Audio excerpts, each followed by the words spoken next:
let's face it, you want to live a healthy life, but keeping up with all the advice out there, it can feel like a constant uphill battle. It really can. You're looking for real information, without spending hours trying to sort through everything. Exactly. And that's why we're here today. We're doing a deep dive into a really valuable resource, the Healthy Lifestyles Healthy Outlook Guide from UCSF Health. Think of this as us doing the heavy lifting for you. Yeah, extracting the core knowledge you need from a trusted medical source. Right. This isn't just someone's opinion online. It's comprehensive from a respected institution. And we're going to explore its two main pillars.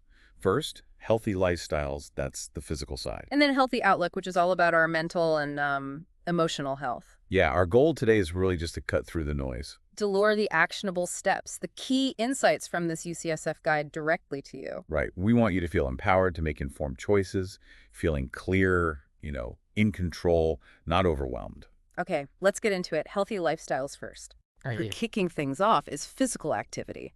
And the encouraging news is you don't need to become like a triathlete. Not at all. The guide actually points to just 30 minutes of activity most days. That's what they say is beneficial. 30 minutes most days. Seems manageable. Well, what's interesting here is that research backs this up.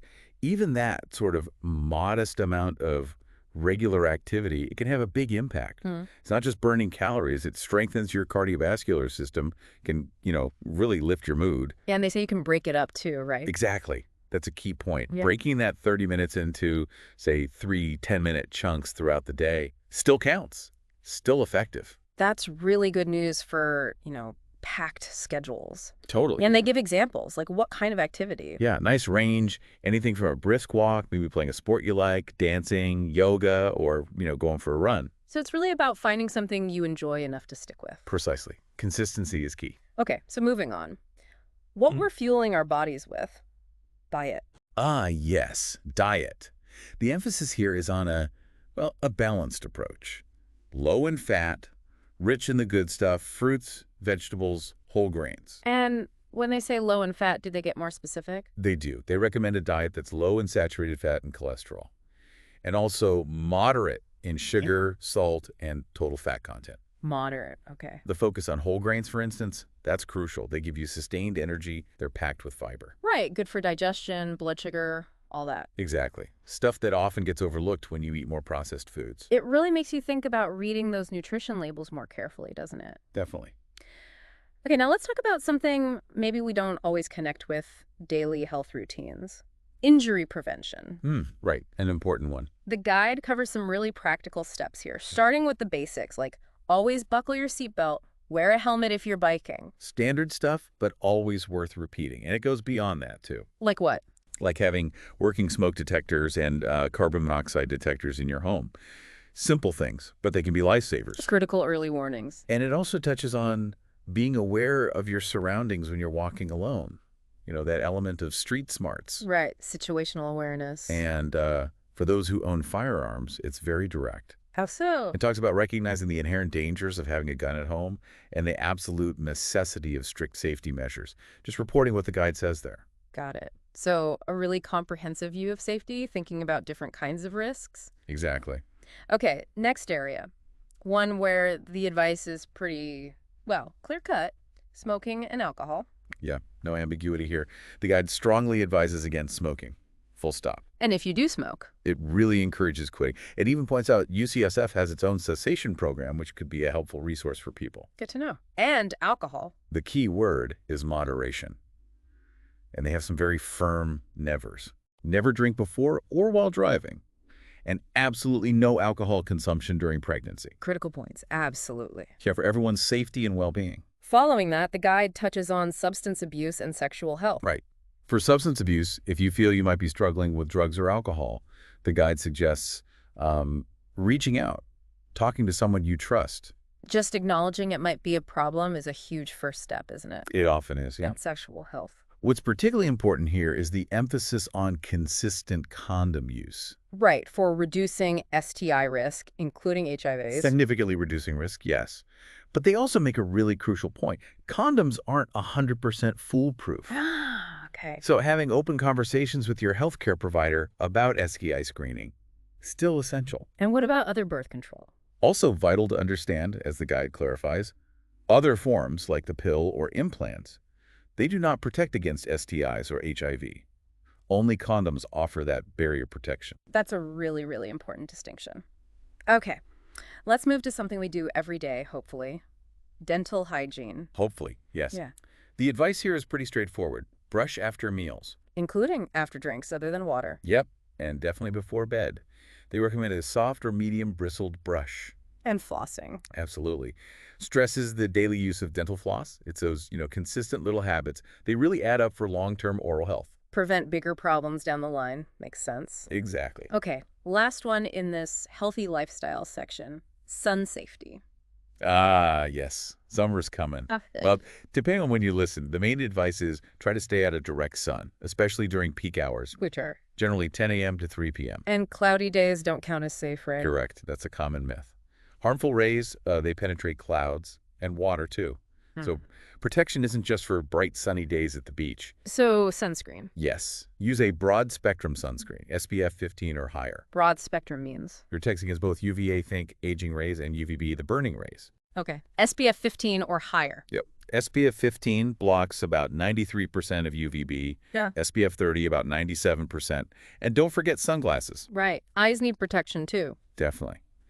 Look for ones that block 99 to 100% of the sun's rays. Okay. Wow. That covers a lot on the physical side. It does.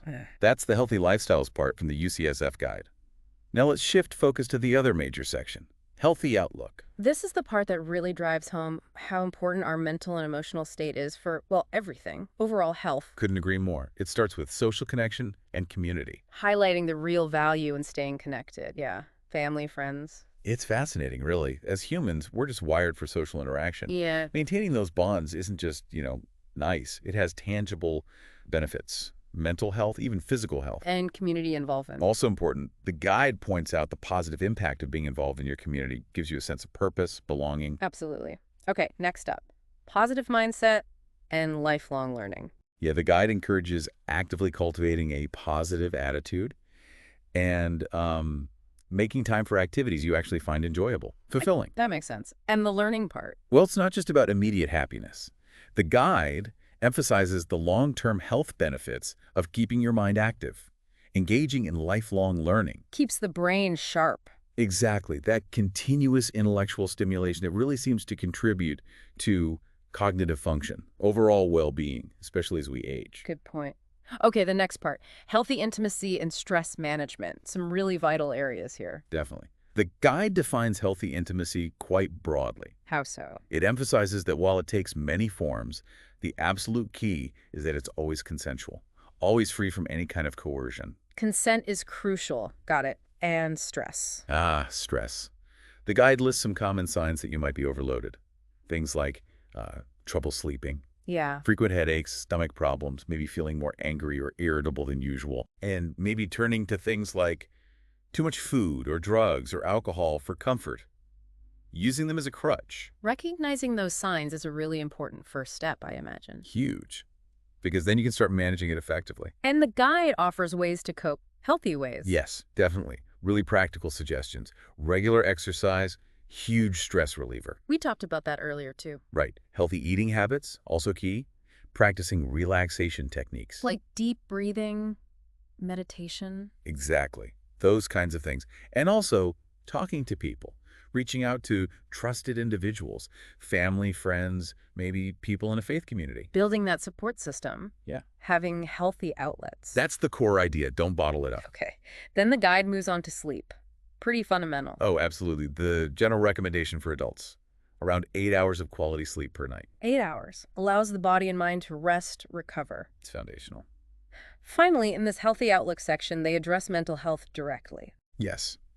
And the advice is clear. If you're having persistent feelings of depression, lasting more than just a few days, talk to a healthcare provider. It's so important to remember depression is a real health condition, and it's treatable. Absolutely treatable. And the guide outlines some key signs to be aware of. Like what? Feelings of emptiness, sadness, maybe crying frequently, losing interest in things you usually enjoy, Loss of interest. and very seriously, thoughts of death or suicide. And if someone is having those thoughts, Immediate action is crucial. the guide says. Call 911 or a local crisis center or the National Suicide Prevention Lifeline. That number is 800-273-8255. 800-273-8255. Okay, reaching out immediately in that situation can be absolutely life-saving. Okay. So as we kind of wrap up this deep dive into the UCSF Health Guide, what's the main message here? I think the core takeaway is this. Taking care of both your physical health, the healthy lifestyles part, and your mental and emotional health, the healthy outlook part. They're both essential. Not one or the other, both together. Exactly. For overall well-being, for living a full, meaningful life. And yeah, making big changes can seem daunting sometimes. It can, but the guide really breaks it down into practical, actionable steps, things you can actually start incorporating, maybe even today. Little steps add up. You really do. And for those listening who want to maybe dig deeper into certain areas. Good point. The guide has a recommended reading section. It covers specific topics like behavior change for weight management, how to evaluate health info you find online. Oh, that's useful. Yeah. Dietary guidelines for certain conditions, tips for better sleep, even advice on making the most of your doctor's visits. Lots more there. So lots of further resources if you want them. Definitely. Which kind of brings us to a final thought for you, the listener. Yeah, maybe something to reflect on. Thinking about everything we've discussed from this UCSF guide, what's maybe one small, actionable step that really resonates with you? Just one thing. Yeah, just one to start. And then think about how making even that one change, focusing on both your physical and mental well-being, how might that create a positive ripple effect in other parts of your life? Definitely something worth considering.